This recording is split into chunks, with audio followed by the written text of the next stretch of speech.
Hello everyone, Anoop info 24 में आपका स्वागत है। आप जब भी अपना पीएफएमएस स्टाटस चेक करते हैं ट्रैक एनएसपी पेमेंट के थ्रू, तो वहाँ से आपको काफ़ी सारे स्टाटस दिखते हैं। ठीक है, अब वो स्टाटस आपकी जो एप्लीकेशन है उसके ऊपर डिपेंड करता है।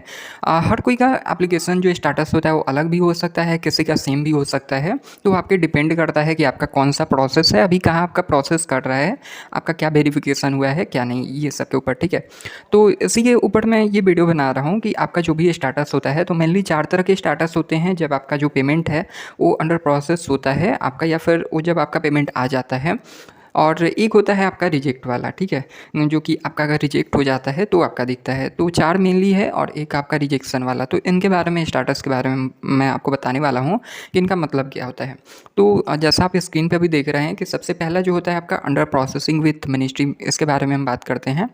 तो अंडर प्रोसेसिंग विथ मिनिस्ट्री का मतलब क्या होता है कि जैसे आपका जो एनएसपी एप्लीकेशन आपका है, आपने अप्लाई कर दिया, सारा कुछ आपका प्रोसेस हो गया, NSP college state nodal NSP के थ्रू सारा कुछ वेरीफाई हो चुका है। ठीक है, वेरीफाई होने के बाद पीएफएमएस के पास जाता है। पीएफएमएस के पास आपका जो स्टाटस है फिर आपका वैलिडेट होता है, वेरीफाई होता है, आपका अप्रूव होता है। ठीक है, फंड स्टाटस को अप्रूव किया जाता है वहाँ से, और सैंक्शन होता है ट्रेजरी, ये सारा कुछ चेक करके फिर आपका जो प्रोसेस है वो आगे बढ़ता है। तो जब ये प्रोसेस चलता है बीच में, ठीक है, तो इसमें अंडर प्रोसेसिंग विथ मिनिस्ट्री होता है। कब होता है? जब एनएसपी पीएफएमएस के थ्रू हो जाता है तो आपका सैंक्शन हो जाता है। पेमेंट के लिए आपका जो वेरिफिकेशन होता है ना, वो मिनिस्ट्री से होता है, क्योंकि आपका पेमेंट जो है वो मिनिस्ट्री से आता है। ठीक है, मिनिस्ट्री ऑफ फाइनेंस। तो वहाँ से आपका जो है वेरिफिकेशन होता है, तो वो दिखाता है आपको कि अंडर प्रोसेसिंग विथ आपका मिनिस्ट्री है, यानी कि आपका जो है सारा कुछ वेरीफाई हो चुका है, जो भी है सैंक्शन, ये सारा कुछ तक आपका एनएसपी पीएफएमएस सब कुछ अब मिनिस्ट्री से वेरीफाई हो रहा है, ताकि आपका जो भी फंड है वो अप्रूव करके और आपका जो है बैंक ब्रांच में पेमेंट हो, ताकि आपका बैंक अकाउंट में पेमेंट आए। ठीक है, तो ये होता है अंडर प्रोसेसिंग विथ मिनिस्ट्री। इसके बाद फिर एक आता है, आपको मैं दिखाता हूँ, स्क्रॉल करके इधर। ठीक है, देखिए, हाँ, तो उसके बाद आता है फिर under processing with bank for payment.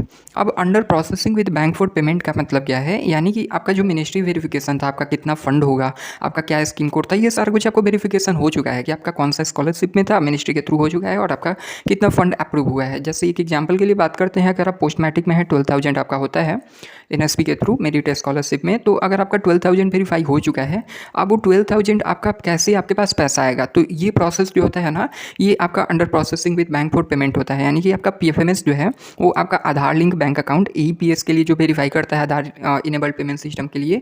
ठीक है, तो उसके लिए आपका जो है ना, ये पीएफएमएस जो है आपका under processing with bank for payment दिखाता है, यानी कि आपका पीएफएमएस जो है अब आपके बैंक ब्रांच में पेमेंट करने वाला है, तो ये दिखाता है। ठीक है, अभी हुआ नहीं है, ना आपके बैंक ब्रांच में आया है, ना आपके बैंक अकाउंट में आया है, तो ये हो जाता है। ठीक है, इसके बाद बात करते हैं आपका जो इसके बाद होता है पेमेंट इनिशिएटेड विथ बैंक।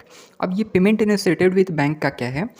तो जैसे आपका जो मैंने बताया आपको कि पीएफएमएस जो है आपका वो आपका पेमेंट जो है आपके बैंक ब्रांच में करता है। ठीक है, आपके बैंक ब्रांच में पेमेंट करता है, तो उसके लिए अंडर प्रोसेस दिखाता है जब तक पेमेंट नहीं होता है। और वही जब आपका बैंक ब्रांच में आपका पेमेंट जो है वो चला जाता है, यानी कि आपका बैंक के साथ पेमेंट इनिशिएट हो चुका है, तो आपको दिखाता है कि पेमेंट इनिशिएटेड विद बैंक, यानी कि आपका जो पैसा है वो आपके बैंक ब्रांच में पेमेंट हो चुका है, इनिशिएट हो चुका है उनके लिए, बैंक ब्रांच में आपका पैसा जा चुका है। जब ये पेमेंट इनिशिएटेड विद बैंक हो जाता है, तो आपको, आप देख सकते हैं स्टाटस में कि आपको एक बैंक ट्रांजैक्शन डेट मिलता है, आपको यूटीआर नंबर भी मिल जाता है, आपका क्रेडिट ट्रांजैक्शन आईडी क्या है ये भी आपको मिल जाता है।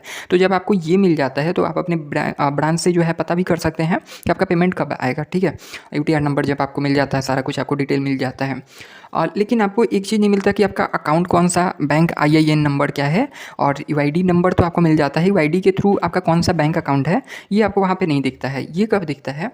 तो मैं इसके लिए आपको बता दूँ कि जब आपका पेमेंट सक्सेस हो जाता है। ठीक है, अब आपका पेमेंट जो है वो सक्सेस हो गया है। जब आपका पेमेंट सक्सेस हो जाता है, आपको सारा कुछ डिटेल दिखने लगेगा, जो भी आपका यूटीआर नंबर, तो ये सारा कुछ पहले से दिख रहा था, आपको बैंक कौन सा है, आपका बैंक का डिटेल क्या है, और आपको एक 6 डिजिट का एक बैंक आईआईएन नंबर बोलते हैं वो मिलता है। उससे आप क्या है कि आप पता कर सकते हैं पीएफएमएस के पोर्टल से कि हमारा कौन सा बैंक ब्रांच है, क्या बैंक का पूरा डिटेल आप जान सकते हैं, बैंक नेम, बैंक अकाउंट, सारा कुछ आप जान सकते हैं। ठीक है, वो 6 डिजिट जो एक कोड होता है। तो पेमेंट सक्सेस आपका तब होता है जब आपका पेमेंट इनिशिएट हो जाता है बैंक ब्रांच में, बैंक ब्रांच आपका प्रोसेस करता है सारा कुछ, उसके बाद आपके बैंक अकाउंट में पेमेंट कर देता है, क्रेडिट हो जाता है, आपको क्रेडिट डेट भी मिल जाता है, और आपके बैंक अकाउंट में जो है पैसा आ जाता है। ठीक है। तो ये प्रोसेस होता है आपका पेमेंट सक्सेस का, यानी कि आपका जब पेमेंट सक्सेस कब होगा, जब आपके बैंक अकाउंट में पैसा आ जाएगा। बैंक ब्रांच में पीएफएमएस पेमेंट करता है तो पेमेंट इनिशिएटेड विद बैंक होता है, ठीक है, पेमेंट सक्सेस नहीं होता है, क्योंकि पेमेंट जो होता है वो बैंक ब्रांच ही आपका प्रोसेस करता है आगे आपके लिए, डायरेक्ट पीएफएमएस आपके बैंक अकाउंट में पेमेंट नहीं करता है, ठीक है। तो ये 4 स्टाटस थे जिसके बारे में मैंने आपको पूरा कंप्लीट डिटेल बता दिया। और इसके बाद अब बात करते हैं कि एक होता है आपका रिजेक्ट हो जाता है। तो अब रिजेक्शन में भी 2-3 तरह के होते हैं, बट मेनली जो देखने को मिलता है वो होता है आपका कि पेमेंट जो है, मैं आपको दिखा देता हूँ 1 मिनट। हाँ, payment file rejected by agency. इसका क्या मतलब होता है ये मैं आपको बता दूं। तो देखिए, payment file rejected by agency, अब आपका जो वेरिफिकेशन है एनएसपी के थ्रू हो जाता है आपका, फिर पीएफएमएस पे आता है वेरिफिकेशन के लिए, ठीक है। पीएफएमएस पे जैसे आपको रिक्वेस्ट डेट मिला, फिर आपका वेरिफिकेशन स्टार्ट हुआ। वेरिफिकेशन स्टार्ट होने के बाद आपका जो पेमेंट है वो अप्रूव करने के लिए फंड स्टेटस एक आपको दिखता है, और एक आपको दिखता है आपका वैलिडेशन, ठीक है। तो वैलिडेट हो चुका है अगर आपका, फिर अगर आपका फंड स्टेटस में रह जाता है, आपका कोई डॉक्यूमेंट मिसमैच हो जाता है, आगे ट्रेजरी स्टेटस एक बोलते हैं, ठीक है। और ट्रेजरी स्टेटस में क्या होता है कि आपका जो भी डॉक्यूमेंट है वो सारा कुछ, आपका जो भी डिटेल हो आपको मैच किया जाता है। जो आपका एजुकेशनल डिटेल है, जैसे अगर आपने ईडब्ल्यूएस दिया है, आपने कास्ट सर्टिफिकेट दिया है, या फिर आपने डोमिसाइल सर्टिफिकेट दिया है, आपका जो एजुकेशनल सर्टिफिकेट है, आधार नंबर, बैंक अकाउंट, ये सारा कुछ आपको मैच किया जाता है, ठीक है। जो भी आपका जितना डिटेल दिए हैं आपने, और आपका जो पहले से एजुकेशन में है, यानी कि आपका अगर आपने 12th बोर्ड से किया है तो आपका जो बोर्ड का है जो भी डिटेल आपने दिया था, और आपका अभी जो आपने एप्लीकेशन सबमिट करते वक्त डिटेल दिया है, अब यहाँ पे आपका सारा कुछ डिटेल जो है मैच किया जाता है। इसके बाद आपका एक आता है कि स्कीम कोड होता है, और आपका एक स्कॉलरशिप। अब स्कीम कोड और स्कॉलरशिप में अगर आपका हो जाता है तो आपका अंडर प्रोसेस हो जाता है, लेकिन अगर आपका वहीं पे रिजेक्ट हो जाता है तो आपका एजेंसी से डायरेक्ट ये लिखता है कि पेमेंट जो है वो फाइल रिजेक्ट हो चुका है एजेंसी के द्वारा। इसमें अब ये डिपेंड करता है आपके एप्लीकेशन के ऊपर कि आपका क्या फ़ॉल्ट है, और ये फ़ॉल्ट आपका जो भी है, जो भी दिक्कत होता है ना, ट्रेजरी स्टेटस में दिखता है।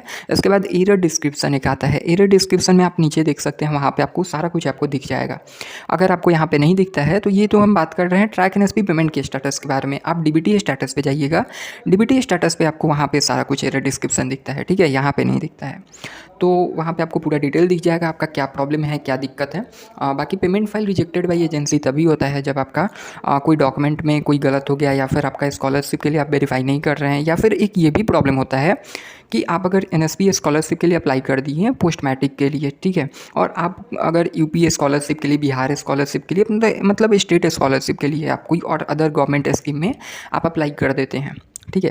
तो जब आप अप्लाई कर देते हैं तो दोनों, तो आपका पेमेंट जो है पीएफएमएस के थ्रू जाएगा। पीएफएमएस के थ्रू पेमेंट जाएगा तो आपका वेरिफिकेशन यहीं से होगा, आपका वैलिडेट यहीं से होगा, आपका फंड भी अप्रूव यहीं से होगा, मिनिस्ट्री ऑफ फाइनेंस से ही होगा, पीएफएमएस से ही होगा।